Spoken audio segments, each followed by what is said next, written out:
So we were all these people involve in this decision regarding the office memorandum. इस प्रकार से हम सभी लोग इन्वॉल्व हैं। सो मतलब इसलिए were all these people, were all these people, ये सभी लोग जो हैं involve in the decision regarding the office memorandum, office memorandum के डिसीजन लेने में ये सभी लोग इन्वॉल्व हैं। कौन कौन इन्वॉल्व है? इनडायरेक्टली तो हम लोग भी इन्वॉल्व हैं, इनडायरेक्टली, इनडायरेक्टली जनता भी इन्वॉल्व है। कैसे? जनता ही तो सिलेक्शन करती है एमपी का, है कि नहीं?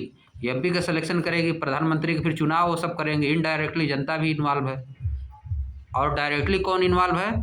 प्राइम मिनिस्टर, लोकसभा मेंबर्स, ये सब पार्लियामेंट के, parliament house, Lok Sabha, Rajya Sabha, prime minister, president, ये सब लोग डायरेक्टली इन्वॉल्व है। ऑफिस मेमोरेंडम में ये लोग डायरेक्टली इन्वॉल्व। अब देखो एक्टिविटी बोला है, एक्टिविटी क्या दिया है?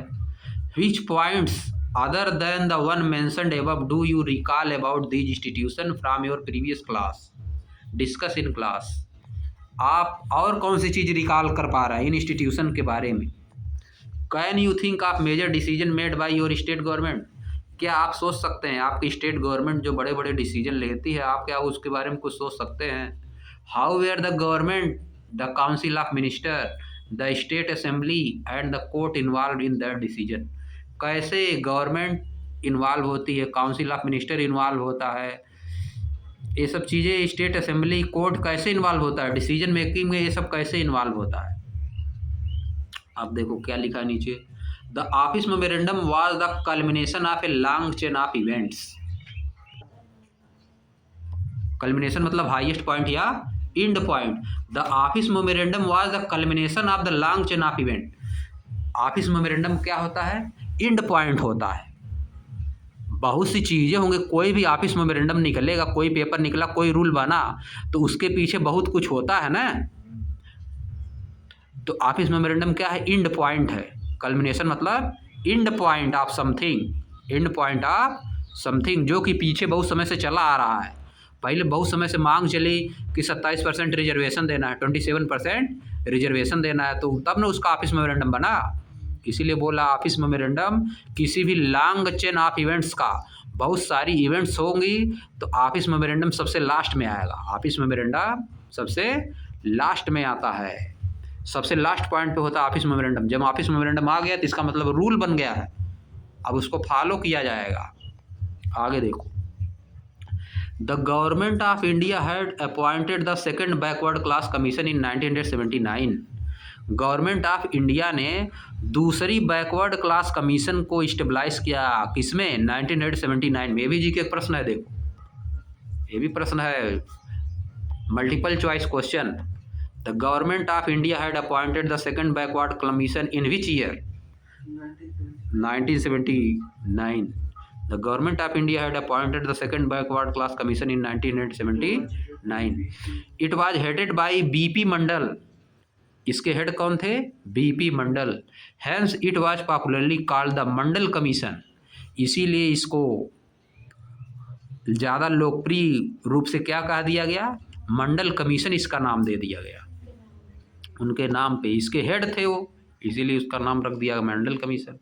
It was asked to determine the criteria to identify the socially and educationally backward classes in India and recommend the step to be taken for their advancement. It was asked, इसको कहा गया, Mandal commission को कहा गया, Mandal commission से it was asked, पूछा गया, to determine, determine करने के लिए, क्राइटेरिया डिटरमाइन करने के लिए, ताकि पहचान की जा सके सोशली और एजुकेशनली बैकवर्ड क्लासेज जो हैं उनकी पहचान करने के लिए इंडिया में कहा गया।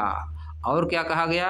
और इनको कहा गया कि स्टेप बताइए, रिकमेंड करिए स्टेप टू बी टेकन, कौन कौन से स्टेप लिया जाए फॉर द एडवांसमेंट, उनके एडवांसमेंट के लिए कौन कौन से स्टेप लिए जाए। मंडल कमीशन से कहा गया कि आप आइडेंटिफाई करिए कि इंडिया में कौन कौन सी है कास्ट जिनको हम सोशली और एजुकेशनली बैकवर्ड क्लास बोलें, और स्टेप बताइए कि क्या स्टेप लिया जाए, क्या स्टेप लिया जाए उनके एडवांसमेंट के लिए, ताकि वो आगे बढ़ सकें, उसके लिए क्या स्टेप लिया जाए।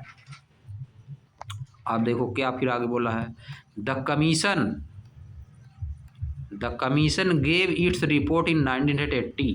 कमीशन ने 1980 में अपनी रिपोर्ट दी एंड मेड मेनी रिकमेंडेशन, और बहुत से रिकमेंडेशन भी दिए। On one of these was that, इनमें से एक था 27% of government job be reserve for the socially and educationally backward classes, कि 27% रिजर्वेशन दिया जाए, 27% रिजर्वेशन दिया जाए जो एजुकेशनली और सोशली बैकवर्ड क्लास हैं, उनको गवर्नमेंट जॉब में 27% रिजर्वेशन दिया जाए। कौन दिया था ये? मंडल कमीशन।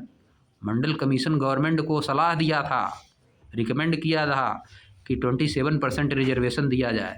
ये भी देखो प्रश्न है जीके का, which of the following commission recommended the 27% reservation for the socially and economically backward classes. बात समझिए। फिर आगे देखो, the report and recommendation were discussed in the parliament.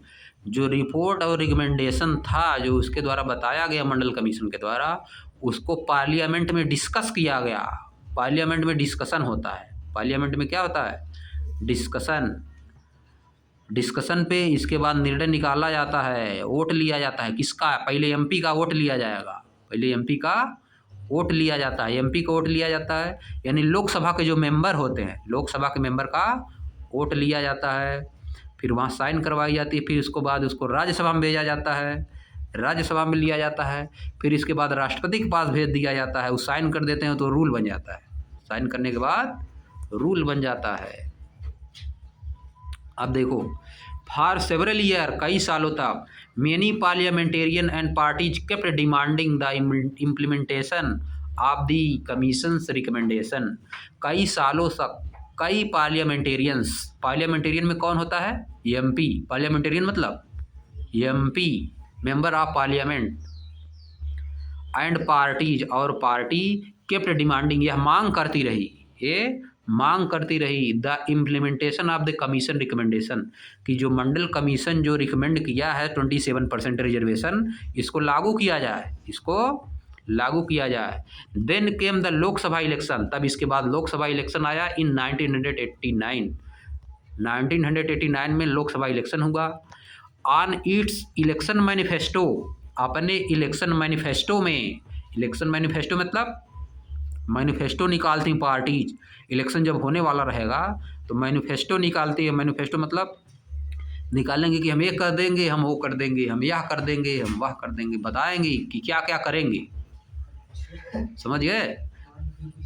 क्या क्या करेंगे।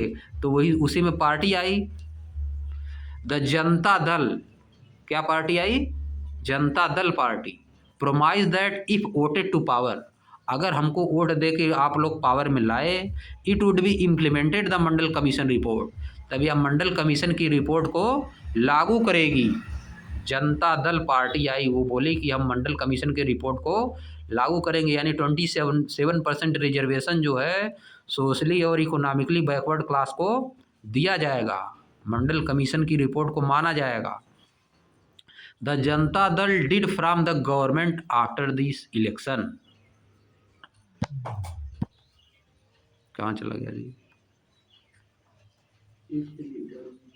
The Janata Dal did from the government after this election. Janata Dal जो है गवर्नमेंट बनाई आफ्टर इलेक्शन, इलेक्शन के बाद जनता दल क्या की? गवर्नमेंट अपना बनाई। इट्स लीडर वीपी सिंह, इनके लीडर का क्या नाम था? वीपी सिंह, यानी वीपी सिंह प्रधानमंत्री हुए।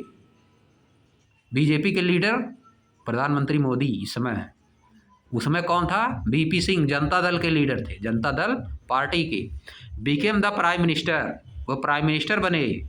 Several development took place after that, उसके बाद बहुत से डेवलपमेंट हुए, टेक प्लेस मतलब बहुत से डेवलपमेंट हुए। द प्रेसिडेंट ऑफ इंडिया, देखो पहले, the president of India in his address to the parliament announce the intention of the government to implement the recommendation of the Mandal commission. उस समय जो इंडिया के प्रेसिडेंट थे, उन्होंने एड्रेस किया पार्लियामेंट को और अनाउंस किया कि गवर्नमेंट चाहती है मंडल कमीशन का जो रिकमेंडेशन है उसको गवर्नमेंट लागू करना चाहती है, उसको गवर्नमेंट लागू करना चाहती है, यानी 27% रिजर्वेशन देना चाहती है। फिर ऑन अगस्त 6 अगस्त 1990 को the union cabinet took a formal decision to implement the recommendation. Union cabinet ने एक फॉर्मल डिसीजन लिया कि रिकमेंडेशन को इम्प्लीमेंट किया जाए। नेक्स्ट डे, दूसरे दिन, prime minister BP Singh inform the parliament. Prime minister BP Singh ने पार्लियामेंट को इन्फॉर्म किया अबाउट द डिसीजन के बारे में through the statement in both the houses of parliament. दोनों हाउस में, पार्लियामेंट के दोनों हाउस में बीपी सिंह ने इन्फॉर्म किया। लोकसभा और राज्यसभा में बीपी सिंह ने बताया कि इसको हम लोग लागू करना चाह रहे हैं, 27% रिजर्वेशन लागू करना चाहते हैं। अब यहीं से कल पढ़ा जाए।